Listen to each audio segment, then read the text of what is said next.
Welcome to the Band of Gamers, episode number 67. My name is Greylock3491, and this week's I'm joined by Osiris Prime. Say hi, Osiris. Hello, everybody.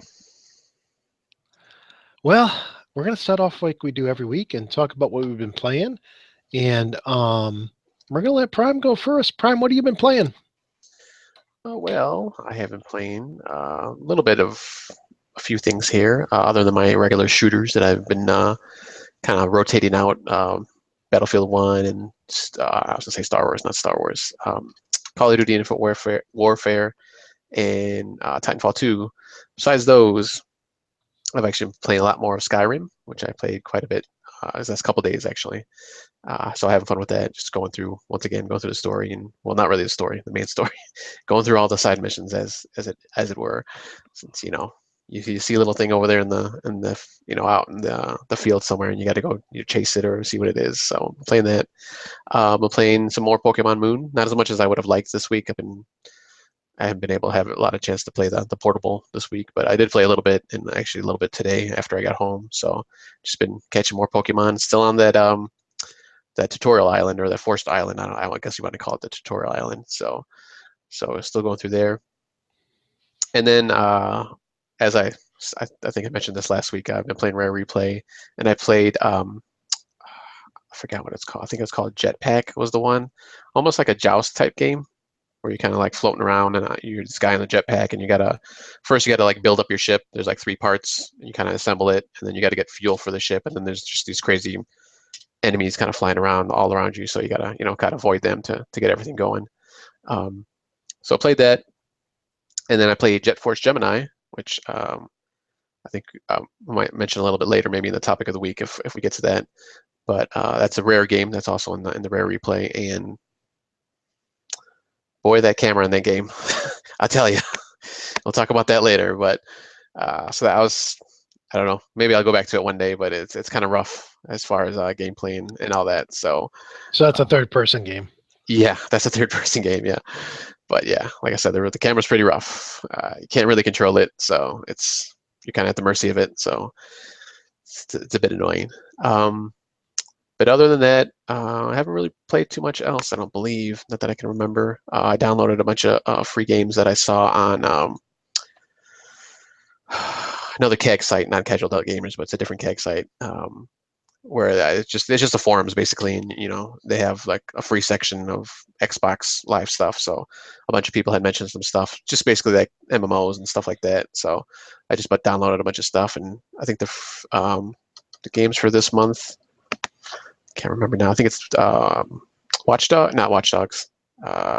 Can't remember now what the one game is. An open world game, whatever the definitive edition of that is. So I downloaded that, and I just want to get back to Infinite Warfare for a second. I think I'm done with that game, at least the multiplayer. Like I say, I can't get into it. I'm just getting like massacred basically. And I went back to Black Ops 3 this past couple days, and I wasn't having any problems in that game. So there's just something off as far as gameplay. I'll go back to it like for the single player game eventually, but as far as the multiplayer, I think I'm pretty much done. So unfortunately, it didn't click with me this time around. But from what I played of the single player, it seemed like it'd be pretty cool. So we'll see. I know there's supposed to be like space combat in that game too at some point. So we'll see how that goes, and just the vehicles and stuff like that. And the single player is always usually pretty good for, it's really pretty entertaining, fun, kind of action popcorn movie type of gameplay. So I'll get back into that one day. But yeah, other than that, that's about it. How about you? What you've been playing this past week? Yeah, I'm looking forward to hopefully getting the Call of Duty for the single player for the holidays as a present.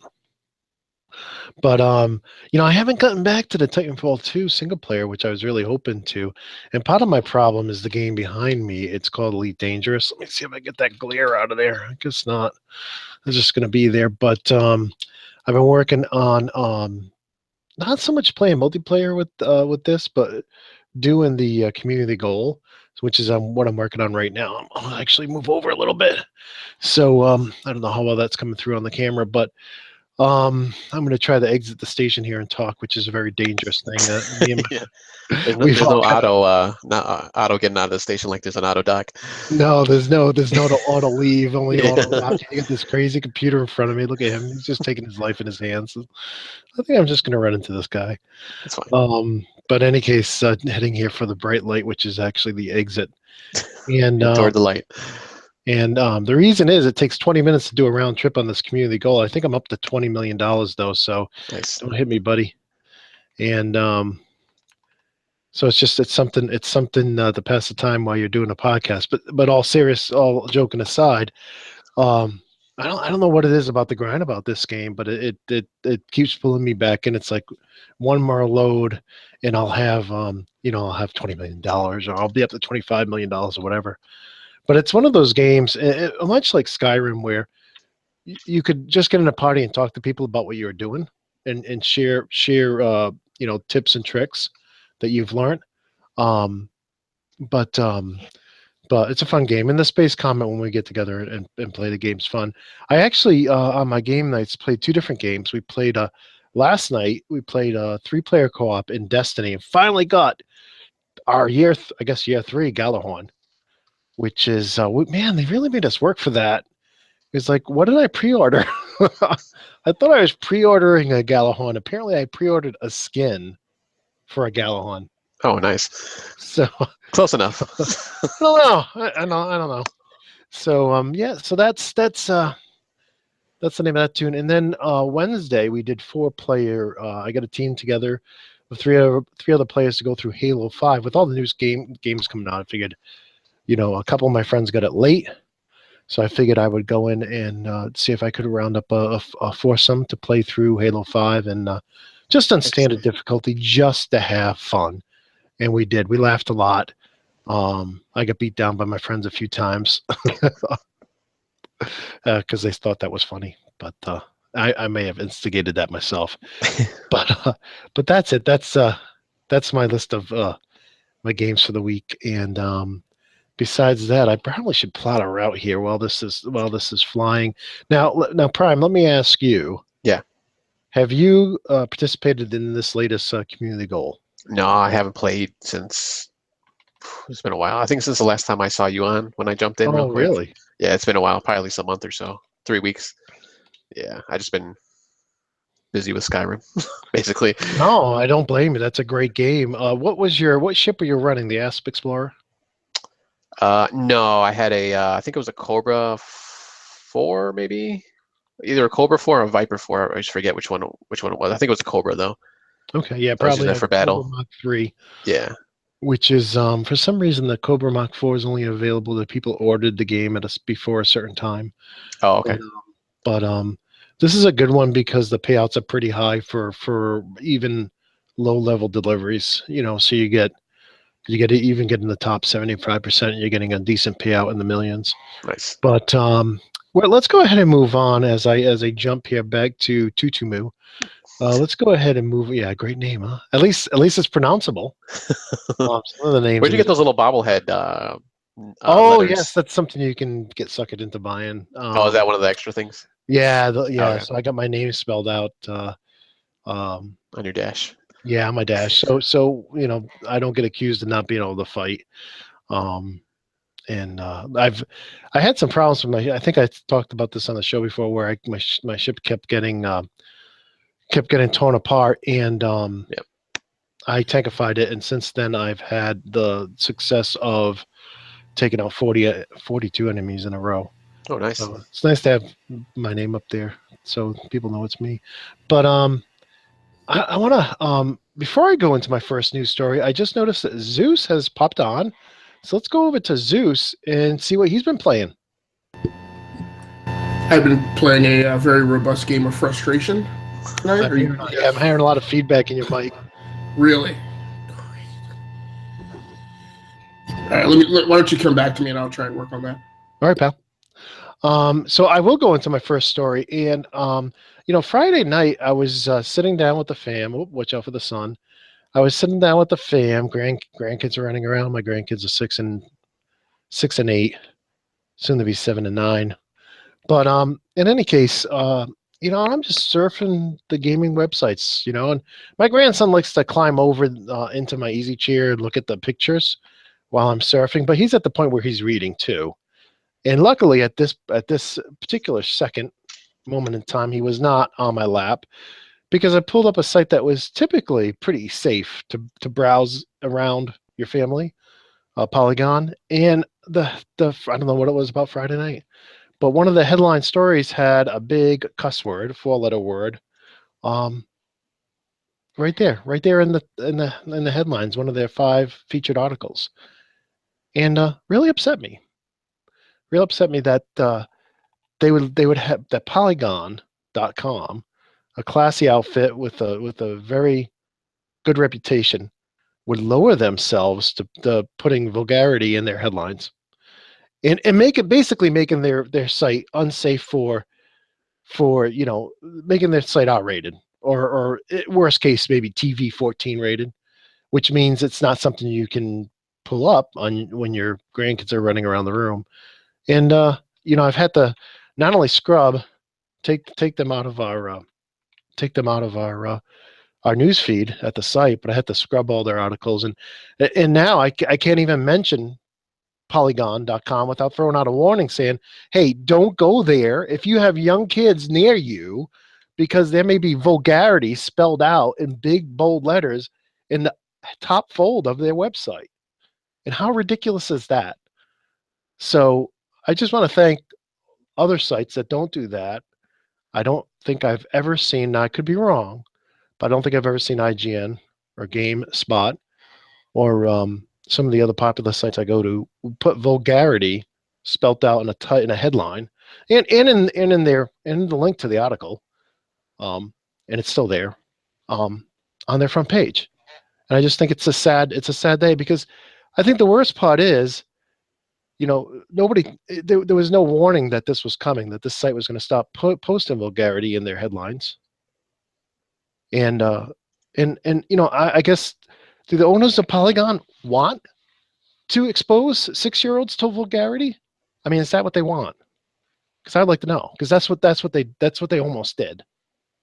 And to me, gaming is a hobby that children are very interested in. I started gaming as a preteen on the Atari 2600. Gaming attracts young people. And if you want to be a mainstream site, you're going to attract children. And so why would you put vulgarity in your headlines on your front page? But hey, it's a free world. You can do what you want. And now I just can't go to your site anymore, because if my grandkids happen to walk in the room, I don't want to have to hide my computer from them. And quite honestly, I lose respect for people who do that. Look, my father was a Marine. He was a mechanic. If you've ever been in a garage where mechanics and truck drivers are, you hear vulgarity. That's just part of life, right? And I've been known to use it myself, not in church, but in the garage. But there's no reason to, there's a reason we don't sell minors cigarettes and alcohol and illicit drugs. There's a reason we don't do that. And I don't think we should be putting them on the front page of our websites that attract children. And that's all I'm going to say about it. That's my news story. I feel pretty passionate about this, because if we're not decent enough human beings to protect our children, I mean, just check out, man. It's just like, if you can't even do that, it's just check out. Just check out. And that's it. And I'm checking out of my part of the story. Who has a story? Let's go on to Osiris. Hey, can we follow up on that just a little bit, Gray? Yeah, go ahead. Your mic sounds good now too. Great, thanks. Yeah, there's something weird going on the back panel of my streaming PC. So number one, I guess, because you felt pretty passionately about it, and I mean, there's an approach, right? There's kind of just throwing down the gauntlet and like dropping the mic and walking away, right? But it kind of felt like this deserved maybe a little more discussion, just because in some way we're all kind of around that part of the business, right? Of posting and publishing content and engaging in a discussion online. I guess number one, I guess I wanted to say I have never really been all that impressed by Polygon overall. So they are, you know, in the dozens and dozens of game sites that I have bookmarked, they are not one. I've just never felt like their content was oriented around the level that would spark my interest. And this thing of profanity, you know, do you use it in online writing, right? You know, that if you're writing anything that's beyond like a level of just your own personal social media, you know, and then do you allow that to be seen by anyone who just happens to cross the page? I know that that's something that I've struggled with, particularly because on Twitter, one of the social media strategies that I use is sometimes I will go in and I will make a screenshot of my actual article, just enough for you to see like the banner of the web page and the website, the featured image, and then like maybe the top couple of paragraphs. And I've struggled with, you know, what do we put in the title? And there's sometimes that it's not a matter of like wanting to make, like I don't make clickbait, right? I'm morally opposed to that approach. But there's sometimes that there's a very visceral feeling or reaction that I have to like a piece of content that I'm writing about. And the only way I can think of to communicate it, or the easiest way, the most direct way, might be with a profane word. And I've chosen not to do that. And I have sometimes spent, and I'm somebody who's hypersensitive about like my time, right? Being in as a hobby in the business of publishing content, it's a big deal, right? By the time I get done with the family, like I get down here at 9:30 at night, I've got 2.5 to 3 hours to get anything that I want done. And there are times where I say, no, it's worth the extra 10 or 15 minutes of working through writer's block to figure out something else to title this article. I think that the closest I've come, sorry, I've been fighting a bad cold for about a week.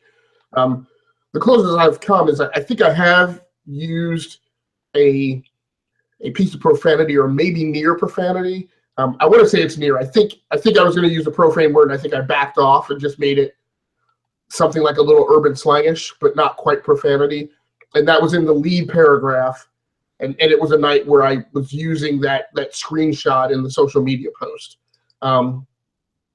So, and I have used profanity in an article, right? There's been some times, particularly when it comes to say consumer advocacy, right, where I'm just like really angry with the way a company is behaving, or this is the 5th time Xbox 360 Red Ring of Death, that, you know, I'm going through an iteration with a company and trying to gain what to me is a very basic approach to basic consumer satisfaction. And by the time I'm writing that, you know, I wind up injecting I definitely try not to do just the spiel, right? Just a whole spew of profanity, but I will sometimes get to a point where I'm riled up enough about something that I will, you know, put a word of profanity in there. And when I say profanity, like, basically, if it's allowed to be on primetime television, then I consider that fair game. Primetime network television, not cable, but network TV. But if ABC, CBS, and NBC allow it, then I will generally use that article. Typically not in the actual title, but in the article. So I don't know. Prime, did you have a? But so basically, that's all me saying. I agree with you. And from the personal experience of working through that thought process on my own, I don't think that I would have chosen to do that. But then again, I also say I kind of feel like Polygon is very much a frat boy gaming website, and so I've just it doesn't surprise me, you know, but I don't know that it's a huge loss. My understanding is they're a subsidiary of The Verge, or they were started by The Verge and then spooled off onto their own website. So I'm sure Nilay Patel would flip out if he heard me say this and probably come after me directly. But in my mind, and I don't have a huge like lengthy scale, they're like one step removed from. I feel like they're one step removed from Gawker. but I will admit I have not read them thoroughly enough to state that as a fact.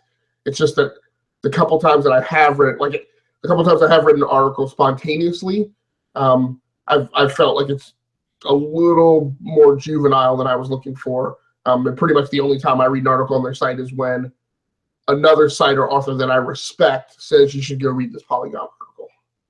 Yeah, and I respect that. I'll just come back and say that I had they had been in my list of I don't know 8 or 7 or 8 sites I try to follow every morning, and it was very out of place for them Okay. to have that word in their title. Okay. But the problem is, if it would be better for you to use vulgarity, obscenities all the time, so Right. I would just so people would just know that you're an X-rated site or however, R-rated X, whatever you want to call it, Right. It's an and expectation. not browse it when you're around your family. Right. But to have a very respectable site and then one day say, hey, let's put the F word up there in bold letters, and they were quoting somebody, but I don't care. Just Right.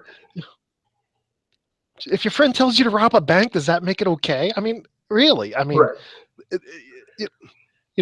decide on what type of. I cannot risk. I don't want to risk it. Exposing my grandkids to that. So I'm just not going to be able to use their site. But I guess several years ago, I used to get PC Gamer. I was a big Computer Gaming World guy, and when they went under, I got PC Gamer, and they had an issue that had a very vulgar word right on the front cover in very large print.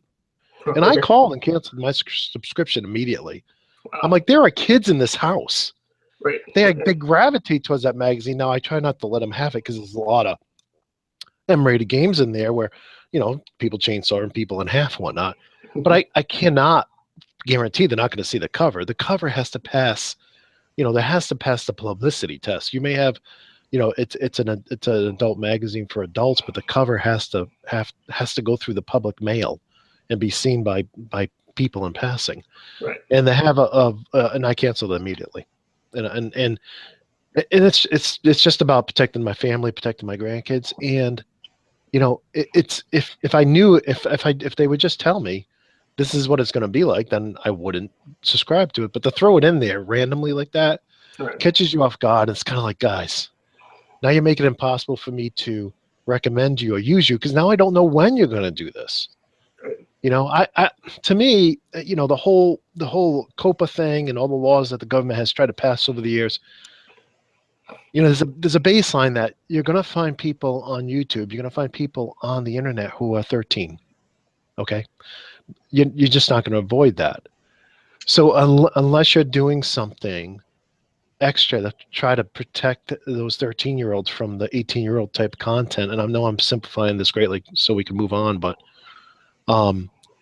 then I don't think you're doing your job. I mean, I think there's a reason why we don't let 13-year-olds go and buy cigarettes anymore. When I was a kid, you could. My wife used to go buy her mother cigarettes all the time. I started smoking when I was 15.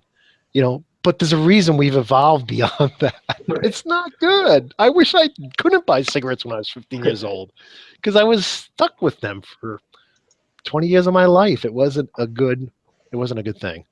So, go ahead. And it's a little bit of what you get now in this age of like, this is your tactic, right? It's the same reason you get, screen takeover ads, right? I mean, it's a new medium, right? In terms of the country and where we are in the world, and it's still not hit the point of maturity where it's self-regulated, right? So, and I go through this with comics, right? But comics is a medium that has been around long enough that now there is a notion of all ages comic books, right? And I can go into a store and I can go to the specific aisle that has the all ages comic books on it, right? If I'm going to buy something digitally, more often than not, it's labeled or termed or referred to as an all ages comic.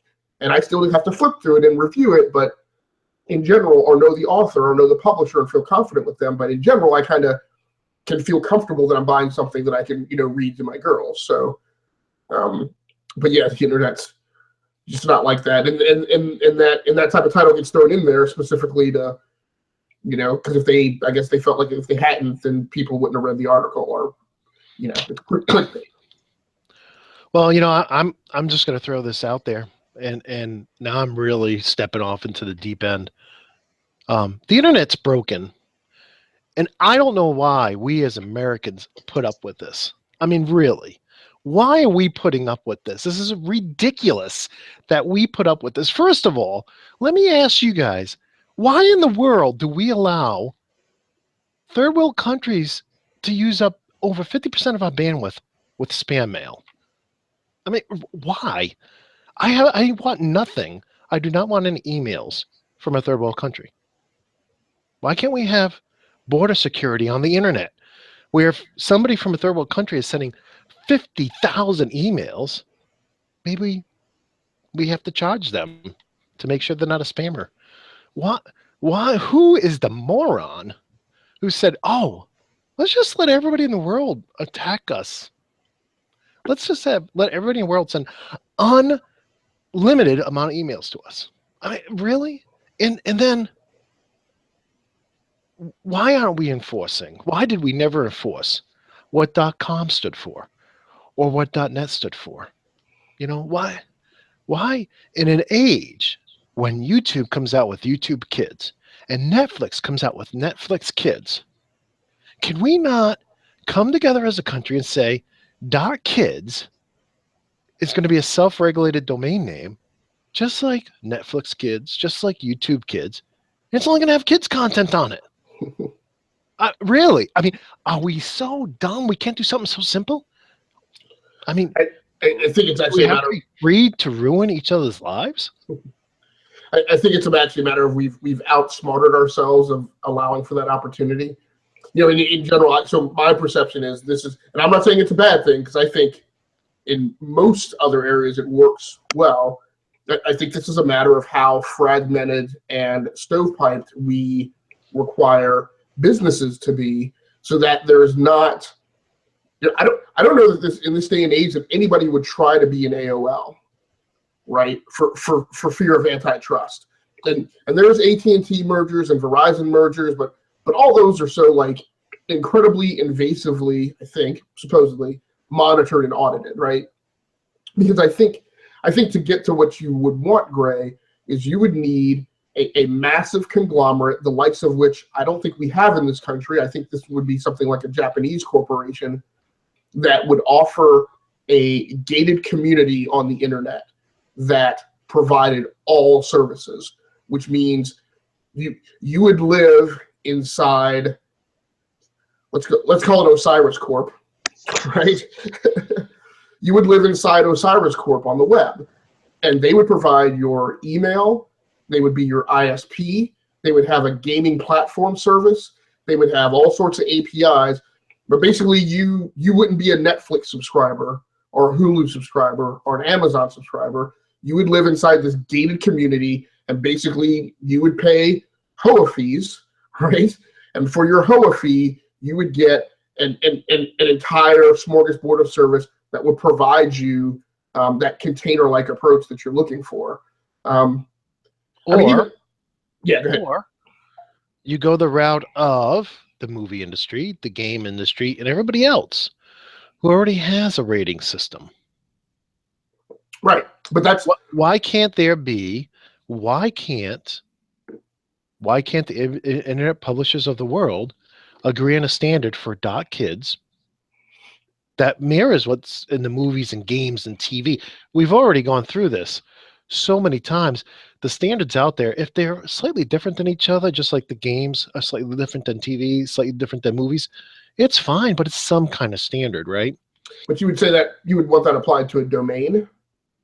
To .com, .kids. Yeah, so we could just tell our browsers, all you can use is .kids. Yeah.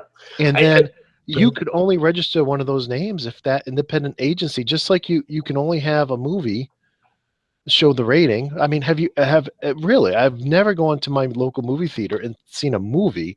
I'm sure maybe one or two have been out there, but I've never seen a movie at my local theater that was not rated R or PG or PG-13, or it was not rated by the Movie Rating Association, or whatever it is. I've not seen a box of software on the shelf, literally, in 20 or 30 years that was not rated by the ESRB, or I don't know if I got that right, but why couldn't all the internet publishers, right, the big guys out there, just say, okay, to register a .kids, they already do it now. You cannot register to be a .gov unless you're a .gov, right? There is some checking that if you try to register as a .edu, there's checking there to make sure you're an official education institution. I don't know how robust it is, but it could be easily done because we're already doing it in other areas. And the whole point of keeping people outside the country from being able to spam us, that's easy as well. There are routers bring it in that the mail comes through. I think it would be easy, and it would be self-funding, because you could just charge people who want to legitimately email us pennies to cover the cost of the routing filters to stop.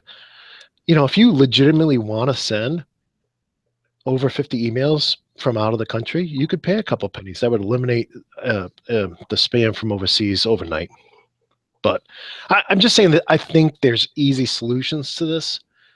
And I think it's time that we shouldn't have any more excuses. We should just do what's right. We know what's right. Let's just do it.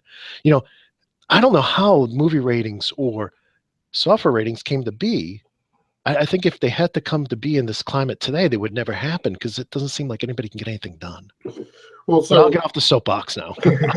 So the last thing I'll pitch is that those ratings are an American organization, right?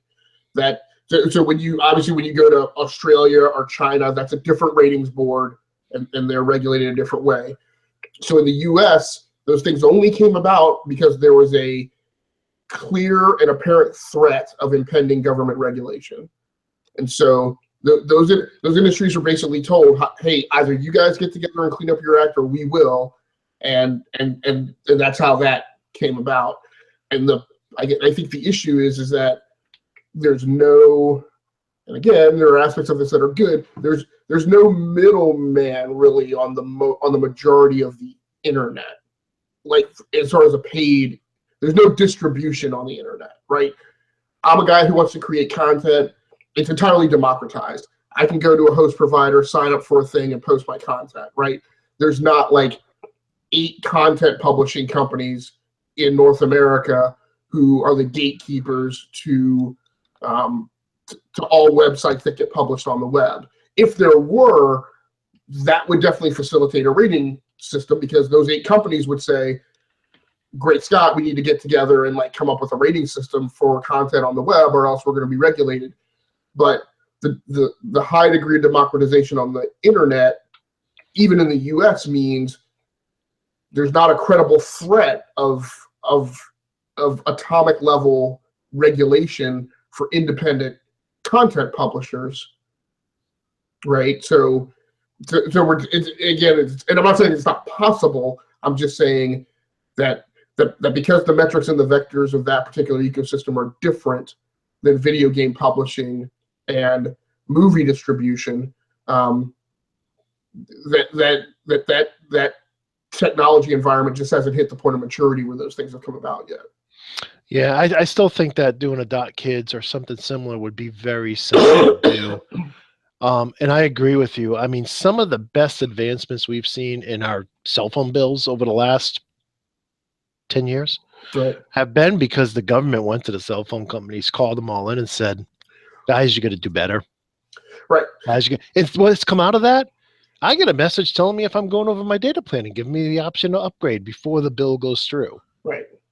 Before that was the case, you could get slammed with bills that were hundreds of dollars, and you had no clue that your kids were going over.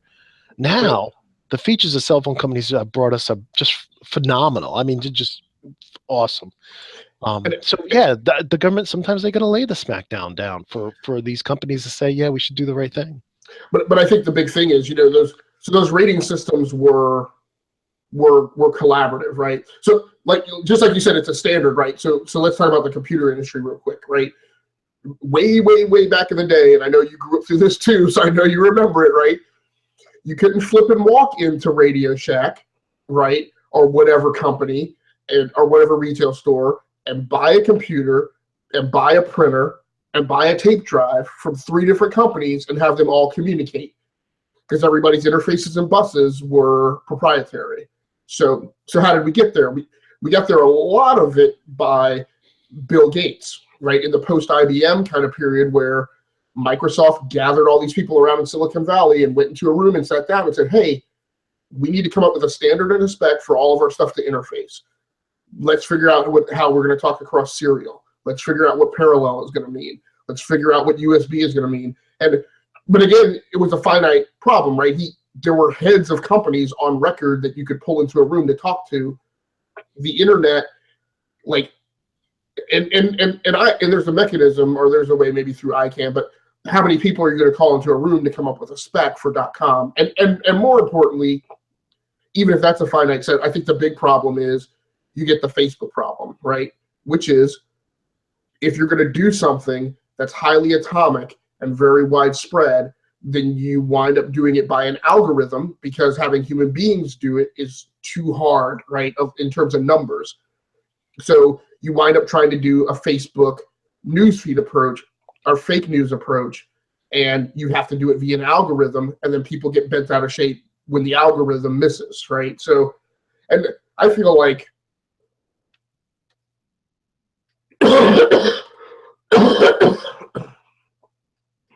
excuse me, I feel like maybe if we watch Facebook and see how they contend with this problem, and Google and some other places too that were caught up in some of the election stuff, if those guys figure out a way to do it, maybe that's the mechanism that you can leverage that type of algorithm to get to monitoring content.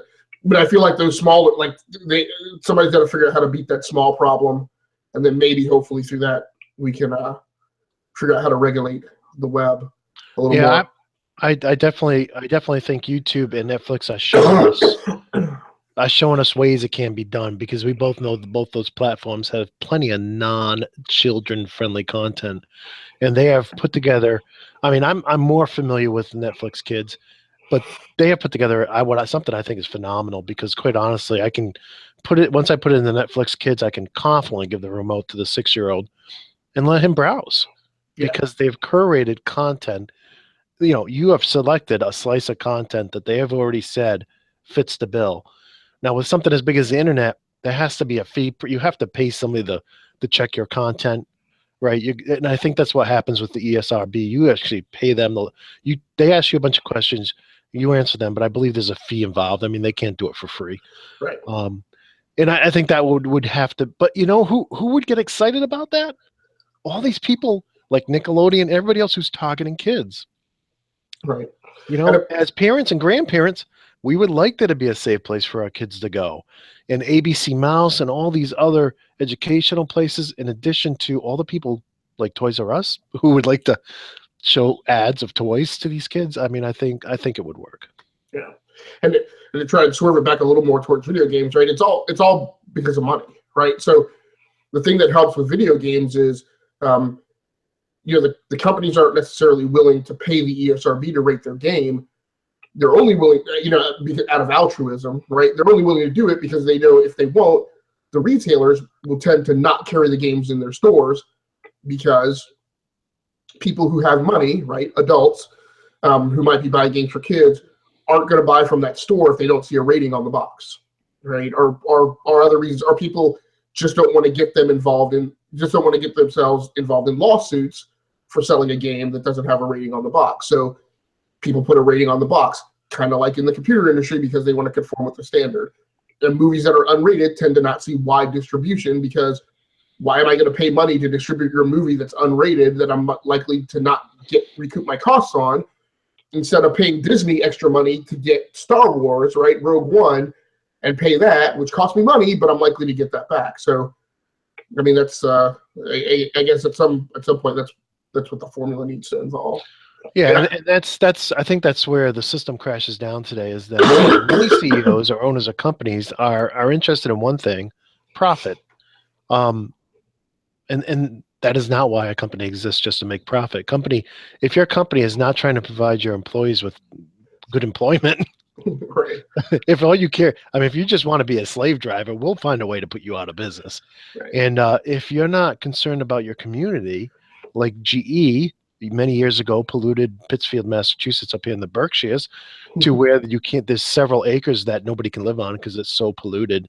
And you can go over to Albany and ask them about all the dredging of the Hudson that's been doing, because they didn't care about their community. All they cared were about profits, and they dumped raw hazardous materials into the and I'm simplifying everything and generalize everything just to quicken the pace of the conversation. But long story short, you got to care about your people, you got to care about your customers, and you got to make a profit. And if all you're in for profit, look, nothing that's not rare is valuable, right?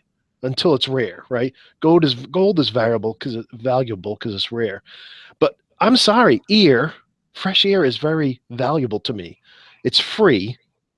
And that's why some people think they can just put up smokestacks and pollute it.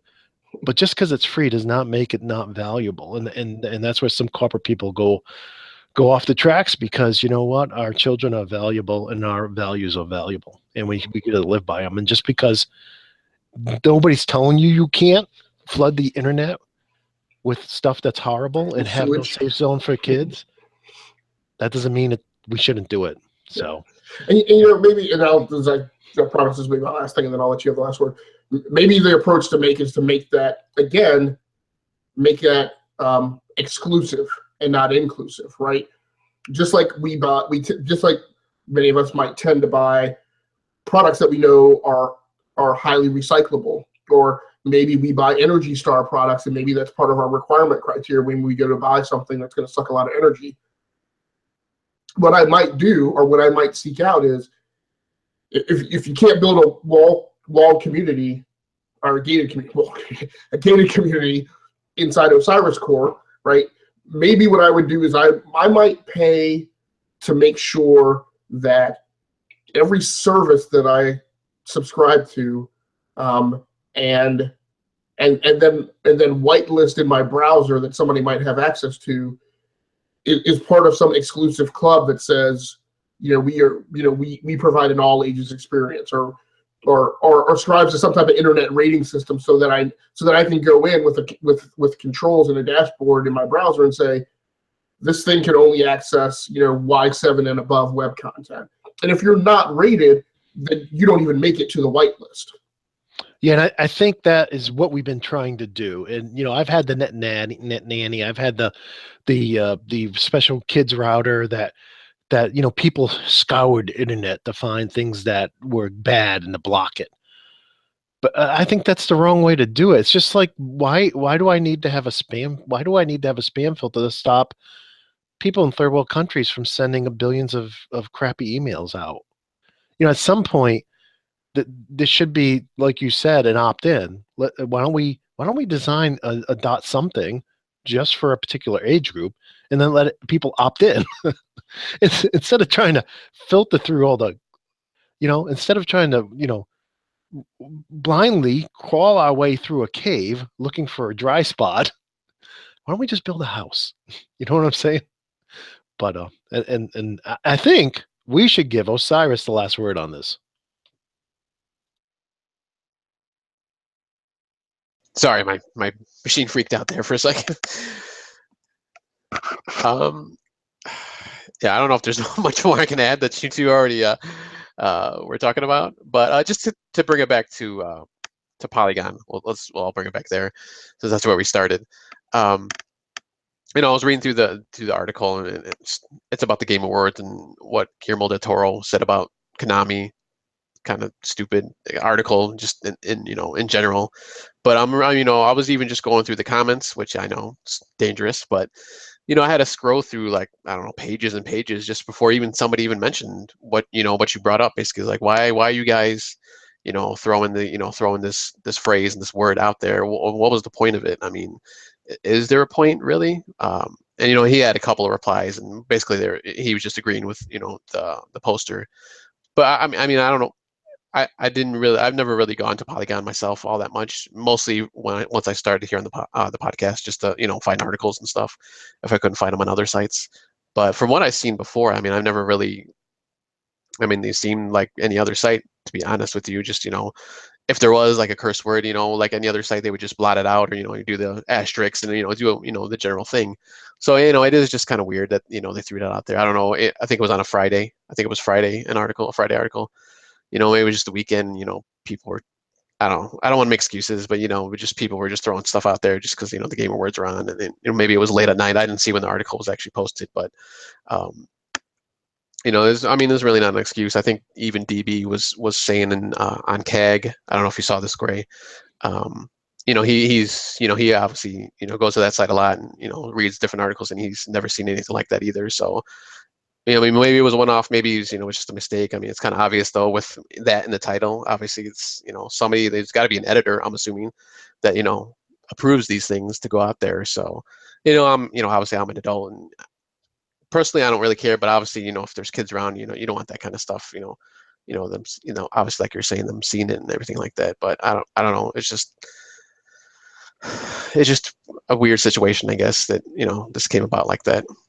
I think for me, the bottom line is, to me, you're taking your site in a new direction. That's fine. I can't use it anymore because I'm not going to limit my browsing to when the grandkids aren't running around. They come and visit me random times. So, either be a site that's not going to put that in your title, or be a site that is. But if I know you are, I just can't use you. You're dead to me. But I want to talk about some other articles. Prime, I see you have some articles in our show notes here. Can you talk about these? Yes, yeah. Let me go. I found a few things actually. I'll go over the first two things here that I found. One was from our good old pals at Facebook. They are launching a new gaming platform, I guess is what they're calling it, Instant Games, which actually is going to run on Facebook Messenger and through your Facebook newsfeed. Excuse me. Basically, you don't have to, install anything extra or do anything extra. It's just going to be, in your feed. I'm assuming this is just probably they didn't mention it specifically, but it's just going to be on a browser. I don't see anything about like mobile or anything yet, but so just if you're messaging somebody, you can pop in a quick game. There's actually 17, I think, games. If I could find it real quick here. I can't find it, but there's a bunch of games that they launched with it, or are going to launch, pretty soon with this Instant Games platform. So real quick: Pac-Man, Galaga, Arachnoid, Space Invaders, Track and Field, Words with Friends, Shuffle, Cats Mini, never heard of that, Everwing, Hex, Endless Lake, Templar 2048, The Tribes, which is some kind of puzzle game, 2020 Connect, Puzzle Bobble, which is I guess an offshoot of Bubble Bobble because it is from Taito, if that's how you pronounce the company, Zookeeper, Brick Pop, and Word-A-Lot Express. So just, I guess just another thing for them to, try to make money. I'm assuming. I don't know if there's it doesn't say if you can monetize off of it or not. So, but I just thought it was just kind of interesting that they're kind of relaunching. I don't want to say relaunching, but just kind of launching in a different way their game section, because obviously they have Facebook games that you can play. That you kind of have to install a little like plugin or something just to play some of the games. But this is just going to run right in your newsfeed or in your messenger if you're on that, since that's a separate program now, obviously. Unfortunately, at least on the mobile. Well, I guess if you're on the web, it's just sitting there on your page there. So I don't know if you guys saw that article, if you had any thoughts about it. Did you say Elite was included? No, not yet, Oh. at least. All It's right. like a lot of Atari games mostly, and just kind of Facebooky games that are already out there. I don't get on Facebook much these days, but I know it's big. I know it's huge, with a lot of people. So it'll be interesting to see how that works. Yeah, just when we thought we had fully exorcised the ghost of Zynga, and had gotten away from our friends posting stupid game messages on our wall that we had zero interest in, now it's back. Yeah, surprisingly, I only had one game on there. It was Words with Friends, so I'm sure we'll see Farmville: The Next Generation or something on there eventually. And then my other article, Lego Worlds, which is a game that started off on Steam. I forgot what it's called. Preview, I believe. Can't remember just kind of the early access program that they have on Steam. They announced that it's coming to the consoles, PS4 and Xbox. Didn't say anything about Switch, but maybe one day. It's coming out next February 2017.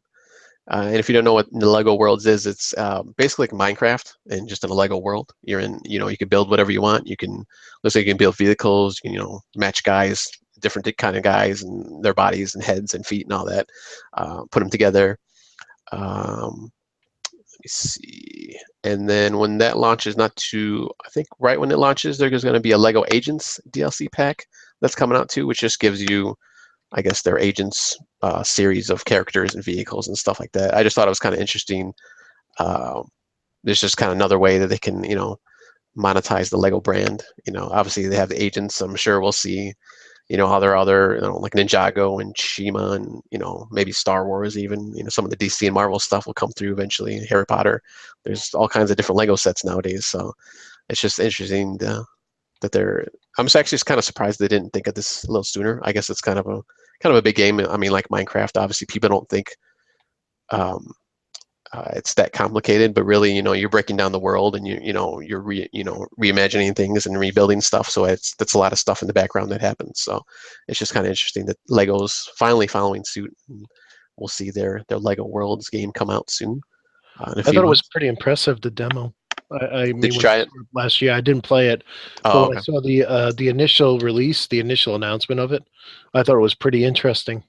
Yeah, I watched one of the walkthroughs with I think it was one of the developers, maybe. I can't remember from which site. I think it might have been IGN that I was looking at on. I was looking at it on, but yeah, it looked really cool. I mean, he was just and it looked a little easier than kind of Minecraft. Like you didn't have to just place each block. It was kind of more like Disney Infinity, where you kind of just like build up and you have set pieces and stuff that you can put down.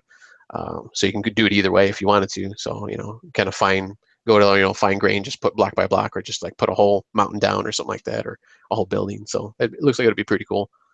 And they did release another trailer for the console announcement. So, which pretty much shows kind of the same thing, but little different characters and stuff like that. So it should be pretty cool. Nice, fun family game. Yeah, I mean, it looks good. It's a lot different than Minecraft, though. So I think it's the same but different. So different mechanics. World builder and world, kind of a thing. So it should be cool. And I'm assuming they'll have. I don't know if they'll have like not randomly generated. I forgot what the phrase is, where it makes basically a different world like each time. I can't remember what that's called right now. Procedurally. Yes, procedurally generated. Yeah, so, and that's it for now. I have a third article, but I'll wait to see if we have time. I want to talk about that though. That one, the EA one. Yes, as the ship on top of me flies into me and crashes. Yep. So yeah, okay. The last article, real quick. EA last week was saying how they're actually going to take a couple years off for their Battlefield franchise and focus more on Star Wars Battlefront. Which they released Battlefield 4 and then I think Hardline right after that last year, and then obviously this year was Battlefield 1. So so they're just saying how they want to give that break to the Battlefield series and they say a couple of years, but I'm assuming I guess that's like every other year basically. It's probably what it's going to be. Like they'll take next year off, kind of like how Assassin's Creed maybe did this year. There wasn't a real Assassin's Creed. I think they had like the trilogy from what was it? Assassin's Creed 2, I think, to what was it? Ezio trilogy or something like that. But yeah, they're gonna take a break. They're just gonna focus on Star Wars. The next Star Wars, actually. I don't know if they're really gonna do anything more with the first Battlefront. I know they want to focus more on Battlefield 2, which was, I guess, already announced. I don't think they've really showed anything for that, other than maybe like develop stuff. But so that was the other article I had. I thought the title was very misleading because it says, "Oh, we're going to take a couple years off from Battlefield." Everybody's like, oh, "What do you mean, a couple years off from Battlefield?" But I think reading the story, I think what they're really saying is our next Battlefield product is Battlefront 2 next year. We won't launch a Battlefield next year to compete with Battlefront 2. And to me, it makes a lot of sense because I mean, they're not at the Call of Duty stage yet, where they're going to be producing a Battlefield every year. I don't think they should be. Um, so it makes sense. I mean, if you're going to have your regular, your Battlefield 1 and then maybe a Battlefield 2 and World War II style in 2 to 3 years, then why not throw as your third series a Star Wars game out there? So, I'm curious about scale and size, right? Because the business side of this is so because these are all dice games, right? So Yep. that studio has been ramping up, right, for years, maybe arguably for the better part of a decade, to get to a point where they can do Battlefield, Bad Company, and Battlefront releases. So I'm curious as to whether or not this taking a couple of years off is because their Battlefront release for next year is going to be of a scale that allows them to retain all of the, what I will say, core developers that they've brought on, right? Because we all know that to get through a whole development project, you bring in way more developers than you can sustain, post-release. And so there's always this huge, massive layoff right at the project level until the next time you have a project ramp up. But still, their core studio staff who lives and works there as full-time employees has still been expanding to support these releases. So I'm curious whether or not this is indicative that there's going to be a big layoff, or they just want to get to a quality point where they retain their best talent from those 3 release level projects and say, hey, there's enough work on the Battlefront release next year that we can keep all of you guys and keep you well employed. But outside of that part of the formula, from an IP management perspective, I think this is finally like a company who is deliberately acknowledging the lessons learned of Activision and Ubisoft from cranking out these annual releases. And EA's been guilty of it too, but I don't know that EA has been impacted so much with, substandard, like significantly substandard releases in between. Maybe they have, but I feel like there's just been a generally big backlash against the annual Assassin's Creed releases. A whole subgenre of gaming went away, right? Because Activision kept cranking out Rock Band and Guitar Hero games every year, sometimes twice a year. Yeah. Tony Hawk. Yeah. So I feel like EA is saying, hey, if we don't take care of our IP, then this is what will happen to it. And we've got enough in our stable now that we don't have to crank out, at least for these first-person shootery kind of games. I'm sure they're still going to be cranking out Madden every season, but FIFA. At least they can take a break from this. Yeah, I think the article, and tell me if I'm wrong, Prime, but I think in the article the executive did say that they were planning to go big with Battlefront 2. Yeah, they were. They definitely wanted to expand on it more, and obviously the first one didn't have any kind of single player element at all, kind of like Titanfall was in when its first iteration. I'm sure they want to probably put some kind of maybe story in there, maybe of some kind. I don't know if they're just gonna run through the trilogy, do something original, or what's gonna happen if they're even gonna have a single player. But maybe they'll just kind of flesh out the multiplayer a little bit more. I mean, who knows? And they even talked about that, like as you said, they didn't want to get into that fatigue, and they had 3 in a row. They had 4, Battlefield 4, Hardline, and Battlefield 1, and then obviously they had Battlefront in there too. And I think Hardline was, I believe it was Visceral that did that, the majority of that at least. Yeah. But they could have easily just gone, hey, we're gonna do Battlefield 1. We'll do with DICE next year. We'll do Hardline 2 or whatever they want to call it, with Visceral. But they put the brakes on it, and I guess kudos to them for thinking like that, if that's what they were thinking. Seems like it, but hopefully more of these companies will start thinking like that. And with these machines now too, I mean, that there's there's such more such more powerful, and I'm sure it takes a lot more to get every ounce of power out of them, and try to get everything going as much as they can. So we'll see. Well, that sounds great. Maybe next year we'll actually get a full game for $59.99 instead of a instead of a multiplayer map pack and demo with 10 maps. Well, and then you see that, and then I think it's the Rainbow Six Siege that's coming out with is it a third year season pass? It's like that many people playing it where you can come out with another season pass. I mean, you're a one-trick pony, right? I mean, I'm not saying the game's bad in any sense of the imagination. I haven't played a lot. I own it. I haven't played a lot. But my question is, did it refine that one mode so greatly that you're selling more season pass? I just think it's odd. Yeah, well, we know Stone Cold has a very high opinion of it, and it sounds from his description like they, eventually, or maybe even at full release, and maybe it just wasn't communicated very well or whatever. But it sounds like they took the best parts of Rainbow Six multiplayer and eventually figured it out and got all that stuff in the game. In particular, Terrorist Hunt, which was the big outcry before that game's release, that I think originally the word was that would not be included, which took a huge value play away from a lot of us who played that franchise. So I guess, and that being said, like I loved Rainbow Six Vegas 2 and continued to play it for many, many, many years, simply because they eventually went back and grabbed a bunch of the classic legacy maps from Rogue Spear, as far back as Rogue Spear, right, and Raven Shield and Lockdown and Rainbow Six Vegas 1, and eventually brought those maps. I don't know if I covered all those games. I know there were definitely some from Rogue Spear in the original Rainbow Six that I had played, and they eventually modernized those, and that was enough, right, to get me to play that game, for many years. So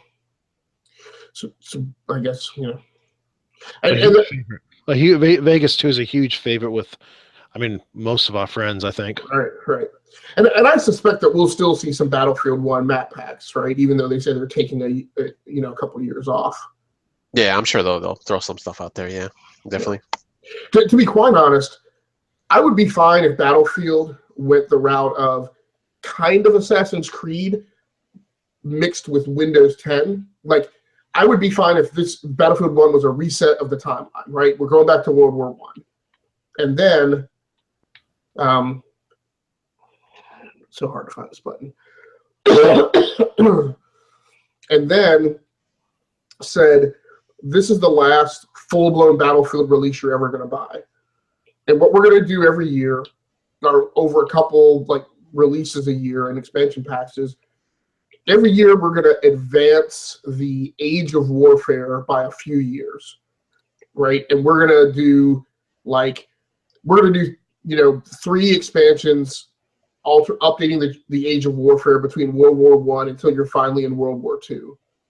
And in between there, you're going to see these different technologies drop in, and these small order skirmishes, and all these different conflicts that occurred between World War I and World War II.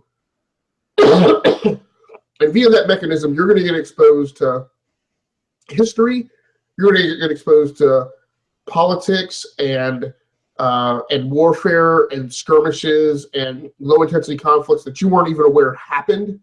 You're going to participate in these conflicts that were precursors to what we wound up seeing in World War II.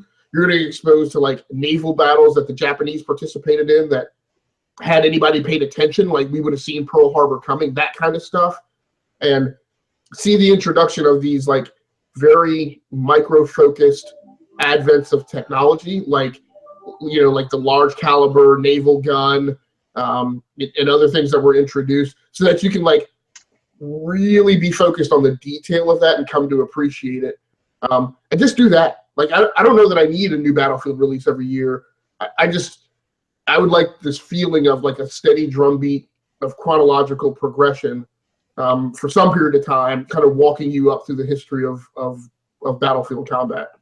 Yeah, I agree with that. I would like to see some major, even if they're expansions, add-ons to BF1 that take place between BF1 and World War II. I would like to see World War II in maybe 2 or 3 years be a full-blown game, but it could just be the European, and then Maybe there's a major expansion that does the Pacific. That I think would be a lot of fun. Would you want it more like a service though, or like you pay one time, like a major fee or something, and then it just kind of adds on, or would you want to just like pay each time? I would be fine. I would be well. What would be optimal is if they offered you both models, right? Basically, hey, go ahead and buy your 2017 season pass or annual pass, but make it less than $60. Make it because you got to price differentiate, right? Make it $30 or $40 or something, and say we're releasing three timeline packs this year, right? Or three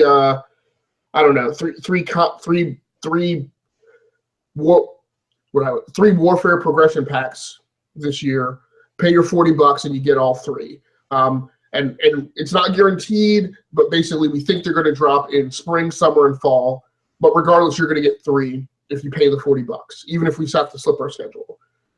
So this is kind of going back to like the Half-Life episodic model, which that's not a good reference, but but you know my point. It's more like the Windows thing, right? Windows 10. Or say, look, if you don't want to buy all of them, but you just want to buy them as packs, then you can pay it's $40 for the annual pass. It's $15 per pack for the three. Yeah. Or $20 per pack. Let's call it 20. But yeah, that's both models would be best. I think if you don't offer, I don't think you can only offer the annual subscription pack. Yeah.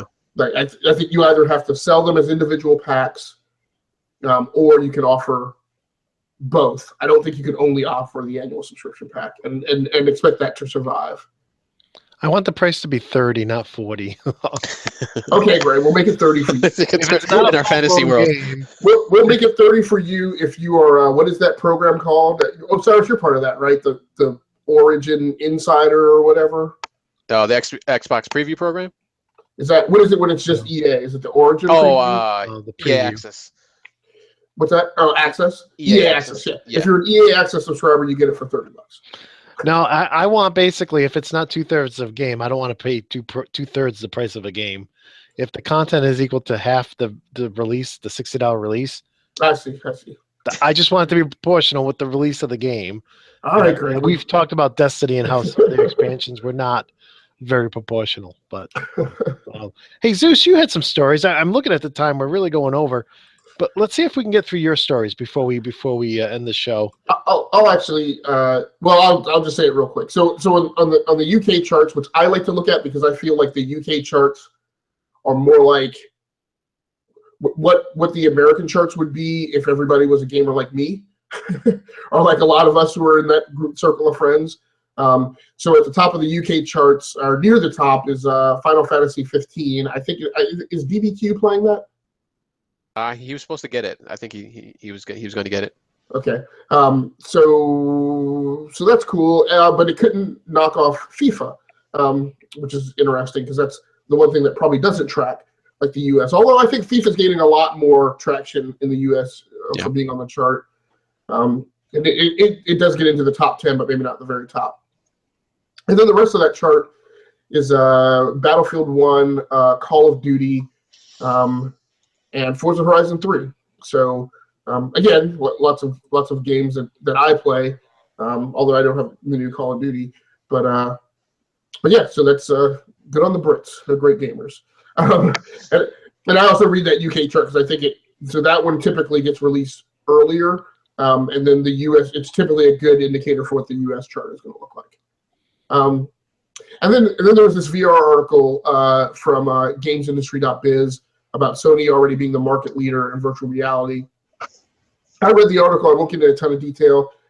The thing that I couldn't track is they gave the percentages of market share for significant manufacturers. It didn't add up to 100%. So I don't really know who's really like at the top of the VR industry. And I don't know. I have this strange feeling that it includes like a bunch of Samsung Gear VRs that people got free when they bought their Galaxy S7, S7 Edge, or Note 7 this year.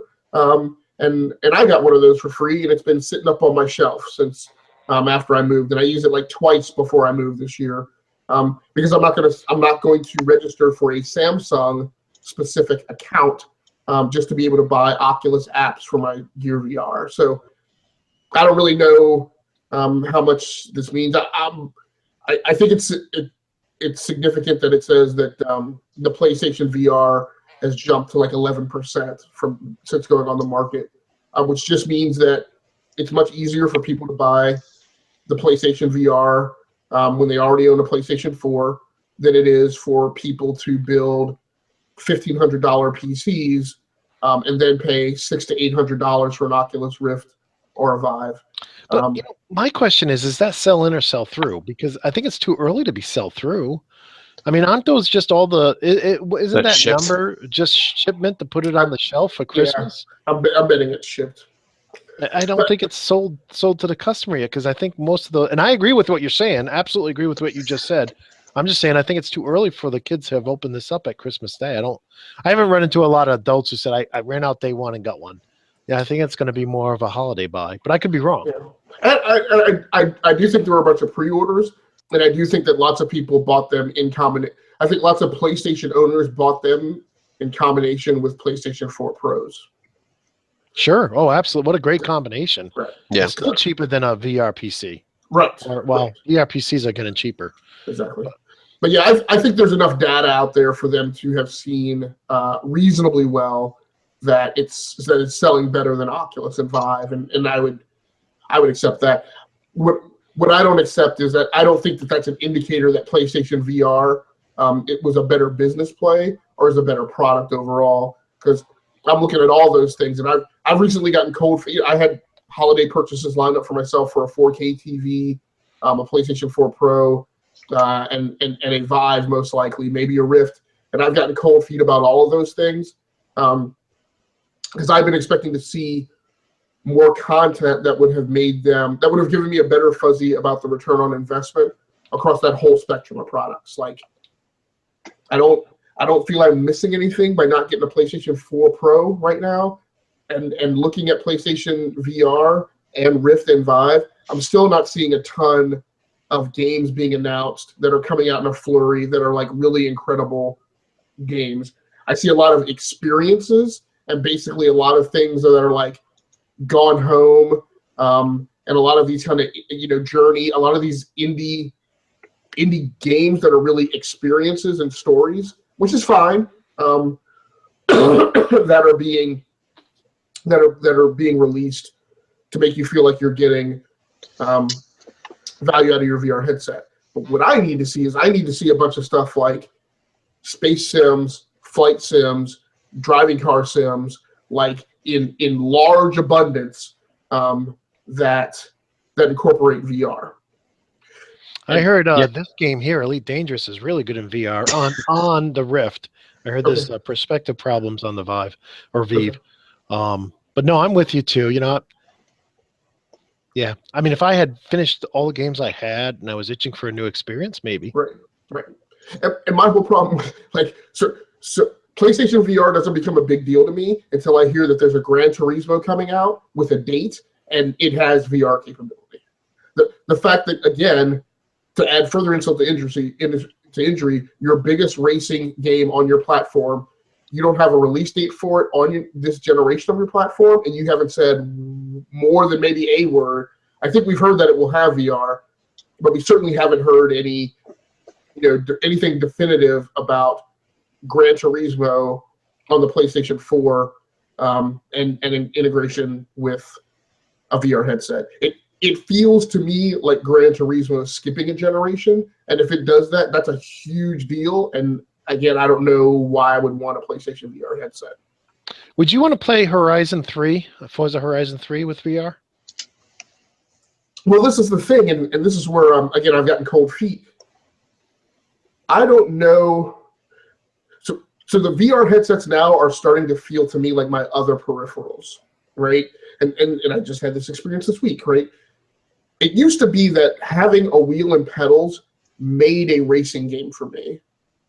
But the sketchiness of wheel and pedal compatibility on the PC, since we've gotten into the late aughts and into the 2000 teens, like now the racing game itself has to define the experience, because I'm just as likely to play it with my game controller as I might with my wheel and pedals. And so what I'm looking forward to, if I have a VR headset, is being able to put the headset on and look over and see in my rear view mirror, right?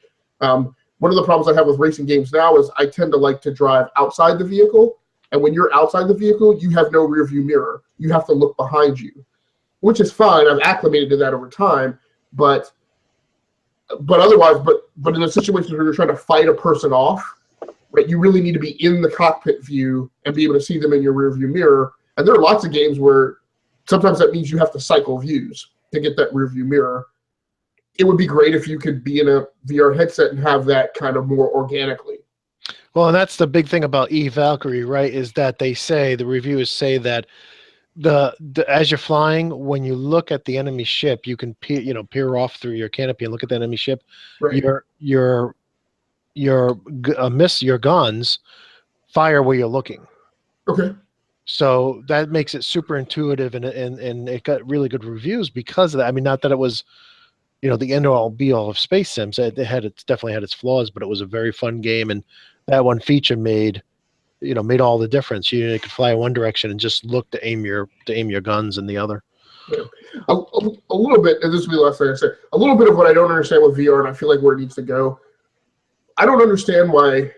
So my point being, right now, is VR might be a really great experience in 2 or 3 or 5 games, but it hasn't hit that point yet where I feel like it's got enough ubiquity that I would use it frequently enough that it would define my gaming experience, right? And it needs to do that for $600, $700, $800. One of the things I don't understand is I don't understand why there can't just be like a headset projection mode for all games. So no matter what game I'm playing, if I want to see it in VR, it just simply projects to the screen in my headset, right? It doesn't.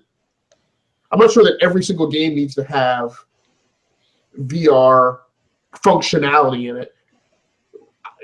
I don't know why there's not just a standard baseline mode that says, hey, if you want to project this to your headset and get the view right in your face, why you can't do that. So just having like a big screen in front of you, basically. Right. Exactly. I think some of them do that, though. Rift does do that. I think they announced that they now support it for the Xbox. When you're remote streaming your Xbox One, you can do that theater mode now with the Rift. Yeah, theater mode. I believe I heard that, but I can't confirm this. Does Sony VR have that? I thought they were. I don't remember. Yeah. Zeus, did you not hear that they're going to have a theater mode so you can play all your games with the Sony VR headset on? I have not, but again, this is a technology that I look up when I hear something about it. I'm not necessarily tracking it, so it's possible that that's there. But again, they need to be a lot more vocal about it to grab my attention. I totally agree. It has to be a TV replacement. It's such an expensive peripheral. You don't want to have a television with it. Go ahead. Yeah, I think it's up to the developer too if they want to even put that in there for each game. So that makes it kind of even more difficult. Right. There's no standard.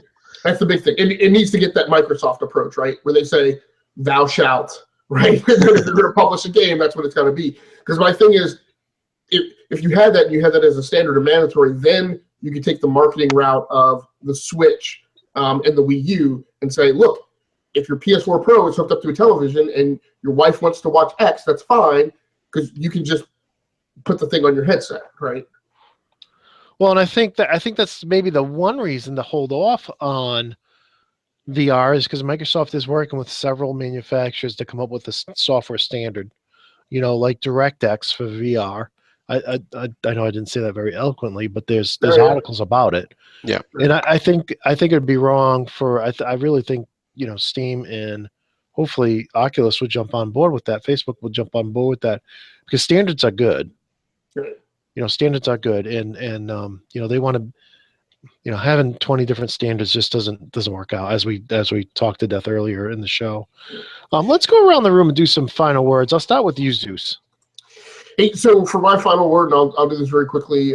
So games I've been playing: Need for Speed Most Wanted on PC, Mirror's Edge on iOS, and Civilization Revolution on iOS. I've also been playing some Forza Horizon 3, but also some Half-Life 2 on the NVIDIA Shield Pro Android TV. All of that content, except the Forza Horizon 3 multiplayer, is on my streaming channel on YouTube, Rounding Off Infinity. Go check that out. the videos are always perfect because I do a lot of experimentation with a lot of different hardware and software. That's kind of the point of the site. It's less so about demoing you a new game. Although when I do buy new games, that stuff goes up there. But a lot of it is also just about kind of experimenting with different setups. So my most recent round of videos are definitely shakier because I've been, by all means, you try and figure out how to stream a game out of an iPad to YouTube. That is not a native inherent compatibility that there's a kit for. But there is some of that content up there if you want to check that out. So please feel free. All right, how about you, Prime? What's your final words of the show? I just want to shout out to a few players here. I played with DBQ Hams and Wonder Boy. I think it was Thursday or Friday last week. I jumped in for a couple of games of Titanfall 2 multiplayer, so that was very cool. Got to play with them. And honorable mention to World Voyager. When I first got on, he was just about to get off, and I had to do an update because it was for the new free content that came out for Titanfall 2. So I didn't get to play with him, but he was there for a little bit. So I was just talking with him. While I was doing the update, I was playing Jet Force Gemini, and I was just sounding my frustrations with that game. So, and hopefully, when we get to the our topic of the week, the third person perspective, I'll hound on that game for their camera because it was horrible.